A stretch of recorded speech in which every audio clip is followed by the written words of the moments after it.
For the final time in this course, welcome back, and in this last video we're going to talk about getting feedback. And in the end, thumbnails are designed to catch other people's attention, not the creators. So ask those other people, and don't assume what you think is visually appealing or striking will be so for other people.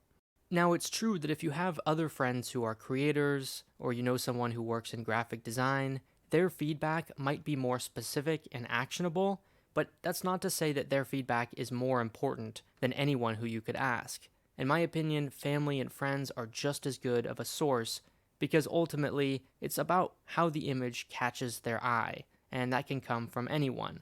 Anyone whose feedback you trust, anyone who will give you their honest thoughts, that's good enough.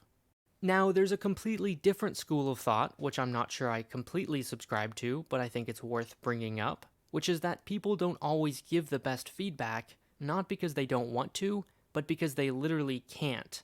People might give bad feedback on accident because they don't understand the criteria on which people actually choose thumbnails to click. So they might say, oh, this one looks really aesthetically pleasing, I like the way it looks, but in fact when it shows up in people's subscription boxes, they choose the one that's the most flashy or the brightest color. So just be aware of that. Some people take it a step further and say, actually, I'm going to disregard any kind of feedback and I'm just going to see how people actually click in the real world. So they do some kind of A/B test. That's kind of the great thing about YouTube, is that it gives you an insane amount of data. It'll tell you what operating system people are using, where in the world they're viewing, for how long they're viewing. There's all kinds of data that YouTube shows in the Creator Studio Analytics section. So be sure to check that out.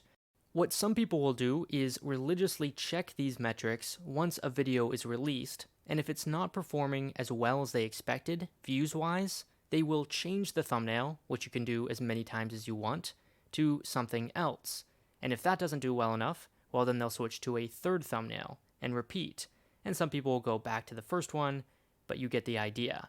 So that is one option, that's one strategy. If you're more of the analytic type and you're okay creating multiple thumbnails, well, you can switch them out and see which one works, and then stick with whichever one performs best. And that's not for everyone. Personally, I prefer to ask people explicitly, but there's different strategies here, and to each their own. And with that, we conclude this course.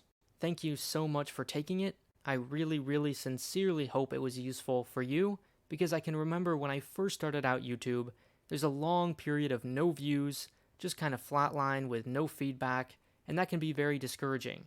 So if nothing else, I hope this course gave you some amount of confidence or motivation to get started, keep going, and practice. I wish you all the best in creating your own channel. If you haven't already, I welcome your feedback for how to make this course better, and consider this course page a friendly place to post your thumbnails as you work and practice on them, get feedback, and find fellow creators. So, thank you.